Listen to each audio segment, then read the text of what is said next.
की एक नई sci-fi movie Spiderhead movie को एक्सप्लेन करने वाला हूँ। तो वीडियो पसंद आए तो वीडियो को लाइक करें, चैनल को सब्सक्राइब करें।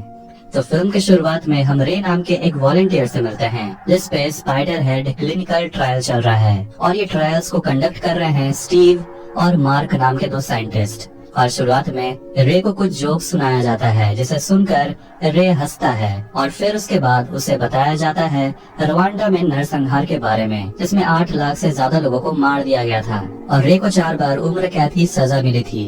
पर शॉकिंग बात यह है कि वो जोक सुनकर भी हंस रहा था और नरसंहार की बात सुनकर भी वो हंस ही रहा था और स्टीव ये देखकर मुस्कुराता है क्योंकि उसका ट्रायल सक्सेसफुल रहा। अब अगले दिन हम फिर से उसी साइंटिस्ट स्टीव एमनेस्टी को देखते हैं जो स्पाइडर हेड रिसर्च सेंटर पहुंचता है जहां बहुत सारे वॉलंटियर्स होते हैं जिन पर स्टीव अपने दवाई को टेस्ट करने वाला है। और स्टीव एक वॉलंटियर जेफ के ऊपर एक दवाई टेस्ट करता है। उस दवाई का नाम है N40 और जेफ को ब्लाइंड फोल्ड करके कहीं ले जाया जाता है और हर वॉलंटियर के शरीर पे एक डिवाइस जिसे मोबी पैक कहते हैं लगाया जाता है जिसके मदद से वॉलंटियर के शरीर में दवाई को इंजेक्ट कर दिया जाता है। अब उसी डिवाइस से दवाई को इंजेक्ट करने के बाद जब जेफ अपना ब्लाइंड फोल्ड हटाता है तो उसे सब कुछ कलरफुल जैसा दिखता है और जेफ एक लड़की लिजी के बारे में सोचता है जिसे जेफ पसंद करता है और दोनों इसी दवाई के बारे में बात कर रहे होते हैं। स्टीव जेफ से पूछता है कि तुम्हें कैसा लग रहा है। जेफ कहता है यहाँ सब कुछ बहुत खूबसूरत है। जेफ को वापस रिसर्च सेंटर लाया जाता है और जेफ अपने रूम में अकेला बैठा होता है और एक फ्लैशबैक को देखता है जिसमें जेफ अपनी गर्लफ्रेंड के साथ एक पार्टी एंजॉय कर रहा था और उस पार्टी से जब वो निकलता है तो उस कार का एक्सीडेंट हो जाता है। अगली सुबह स्टीव अपने दो वॉलंटियर्स जेफ और हेदर से बात करता है और स्टीव पूछता है कि जेफ तुम्हें हेदर कैसी लगती है, तुम हेदर को 10 में से कितना दोगे। जेफ कहता है 7.5 और हेदर को पूछने पर वो बताती है कि वो जेफ को 5 देगी। फिर दोनों पे N40 ड्रग्स को टेस्ट किया जाता है जो उनके शरीर में उसी मोबी पैक से इंजेक्ट किया जाता है। इसके बाद वो दोनों एक दूसरे की तारीफ ही करते रहते हैं और थोड़े ही देर में दोनों एक दूसरे के ऊपर टूट पड़ते हैं जैसे दोनों को एक दूसरे से प्यार हो गया हो। और ये दवाई N40 प्यार का ही दवाई है। पर स्टीव कहता है कि अब देखना है कि दवाई का असर खत्म होने पर ये दोनों एक दूसरे के साथ कैसा बर्ताव करते हैं। और वो मार्क को कहता है कि उन्हें हेदर और जेफ पे नजर रखना होगा। फिर जेफ लीजी के साथ सारे वॉलंटियर्स के लिए खाना लेकर आता है और जेफ और हेदर एक दूसरे को वहाँ देखते हैं। फिर अगले ट्रायल में जेफ और सारा होते हैं। मार्क सारा और जेफ में N40 यानी कि उसी प्यार वाले दवाई को डाल देता है और दोनों शुरू हो जाते हैं। फिर अगले सीन में मार्क जेफ का डिवाइस यानी कि मूवी पैक में दवाई को रिफिल करता है और बोलता है कि ट्रायल के समय ध्यान रखना कि कोई भी तुम्हारा मूवी पैक ना छुए वरना प्रॉब्लम हो जाएगी।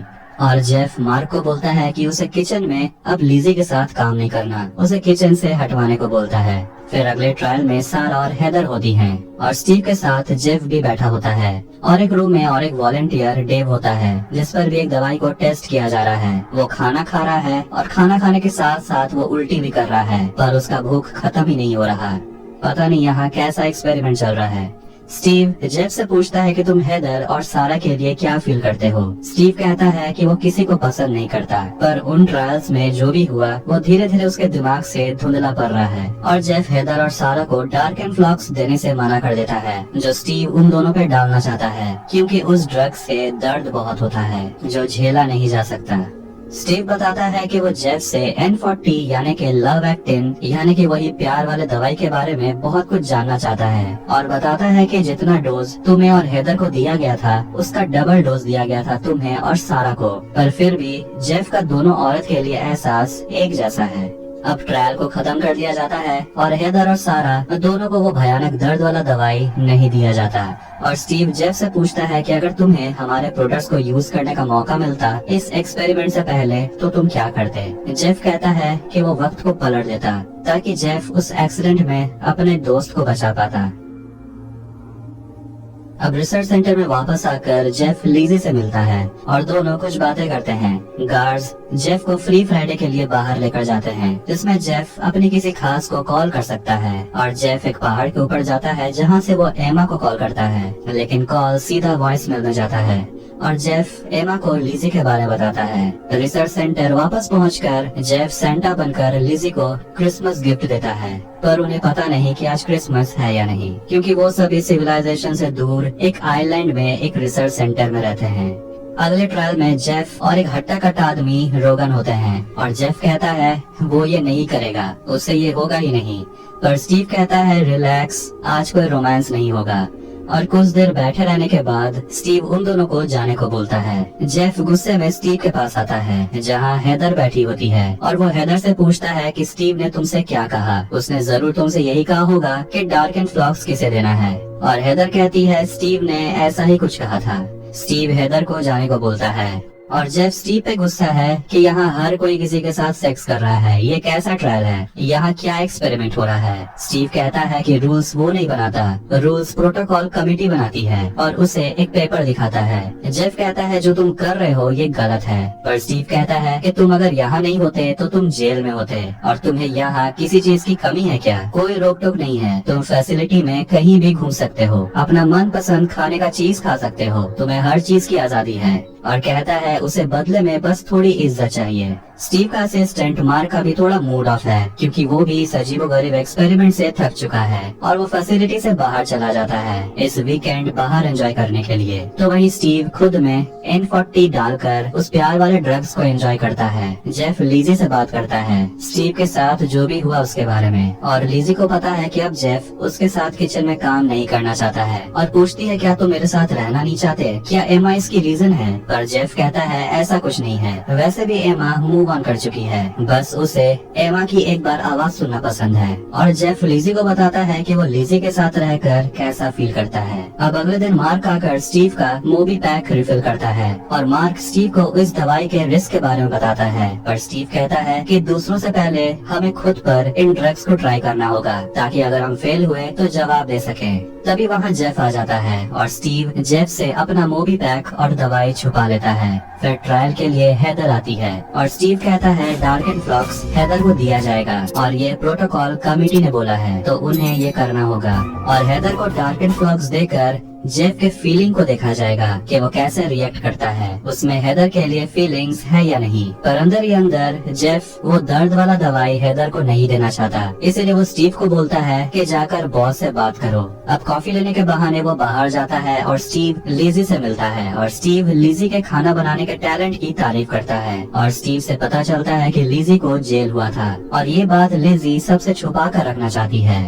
अब स्टीव वापस आता है पर उसने फोन तो किया ही नहीं और वो जेफ को बोलता है कि उसने बॉस से बात किया पर वो नहीं माने और वही करना होगा जो उन्हें कहा गया है। इसलिए जेफ की परमिशन लेकर हेदर में डार्क एंड फ्लॉक्स इंजेक्ट कर देता है, जिसके बाद हेदर की हालत खराब होने लगती है और ये देखकर जेफ को ठीक नहीं लगता। पर अचानक से डोज ओवरफ्लो होने लगता है और मार्क देखता है कि वो डोज को कंट्रोल ही नहीं कर पा रहा, डिवाइस बंद ही नहीं हो रहा और मार्क को स्टीव अंदर भेजता है हेदर के पास और हेदर अंदर बहुत वायलेंट हो जाती है और वो खुद को मार देती है, जिसे देखकर स्टीव और मार्क हिल जाते हैं। अब स्टीव बाहर जाता है और हड़बड़ी में स्टीव के पॉकेट से चाबी गिर जाता है। स्टीव अंदर जाता है और जेफ वो चाबी उठाकर स्टीव के ड्रॉयर को खोल लेता है और एक लेटर हेड में नाम देखता है एब्नेस्टी फार्मास्यूटिकल, जो कि स्टीव का सरनेम है, मतलब ये कंपनी स्टीव का ही है, कोई बॉस नहीं है। और उसे एक बिंगो कार्ड मिलता है जिसमें बिंगो लिखा है और उसके नीचे बहुत सारे नंबर्स हैं और स्टीव ने दवाई का नाम भी इसी पर रखा है। स्टीव अपने जगह पर आता है और जेफ जल्दी से ड्रॉयर को लॉक करके चाबी नीचे ही फेंक देता है। स्टीव चाबी को उठा लेता है और वो जेफ को बोलता है इसमें तुम्हारी गलती नहीं है।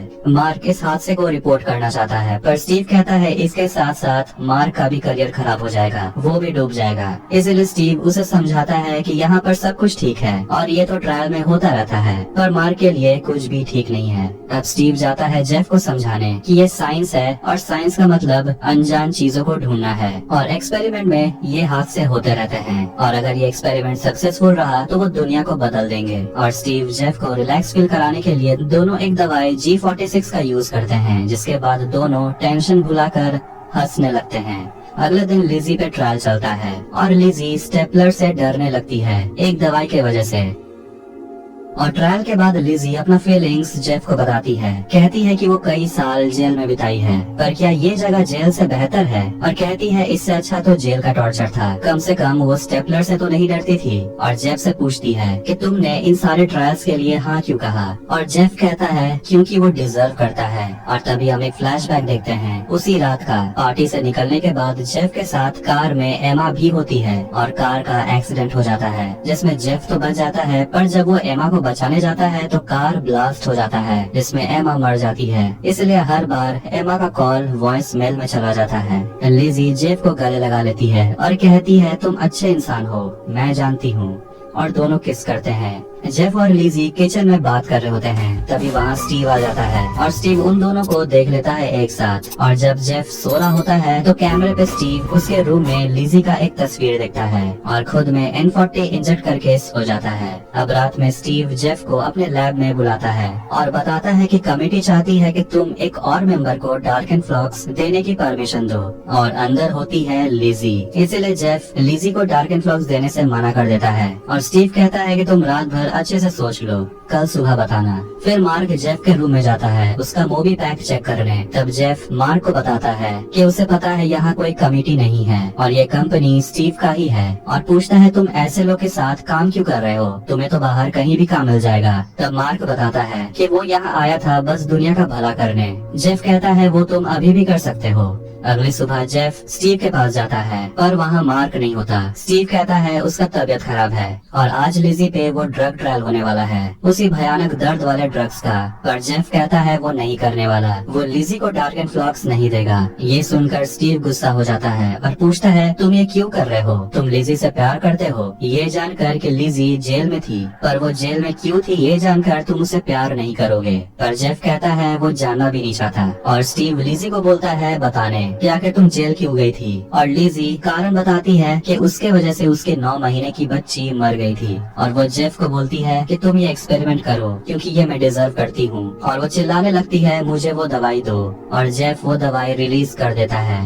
पर अचानक से स्टीव हंसने लगता है, और ये स्टीव को भी नहीं पता ऐसे सीरियस सिचुएशन में वो हंस क्यों रहा है। और फिर पता चलता है कि जेफ स्टीव के मोबी पैक को कंट्रोल कर रहा है, और जेफ स्टीव में डार्क एंड फ्लॉक्स रिलीज कर देता है। और जेफ बताता है कि मार्क पुलिस को बुलाने गया है, उसका तबीयत खराब नहीं है, और बताता है कि तुम हम पर B6 टेस्ट कर रहे थे, और ये दवाई यानी कि B6 लोगों को तुम्हारा गुलाम बना देती है। पर स्टीव बताता है जेफ को कि वो एक दुनिया बनाना चाहता है जहाँ सब एक दूसरे की बात मानते हो, दुनिया में सबका भला हो, इसीलिए उसने B6 को बनाया। पर अपना एक्सपेरिमेंट फेल होता देखकर स्टीव डरता है कि अब उसे जेल हो सकता है, और जेफ स्टीव से जबरदस्ती मेन डोर खुलवाता है। पर स्टीव जेफ पे हमला करता है और वो डिवाइस लेकर लिजी पे डार्क एंड फ्लॉक्स का 4 वायल रिलीज कर देता है और डिवाइस को तोड़ देता है। जेफ और स्टीव के बीच फाइट में स्टीव का मोबी पैक खराब हो जाता है, और जेफ जाकर लिजी को बचाता है और उसके मोबी पैक से बचा हुआ I6 यानी कि डार्क एंड फ्लॉक्स निकाल देता है। फिर दोनों वहाँ से भागते हैं, और स्टीव अपने सारे वॉलंटियर को भड़काता है कि जेफ और लिजी यहाँ से भाग रहे हैं और उन्हें पकड़ने, और सारे वॉलंटियर्स में B6 ड्रग्स है,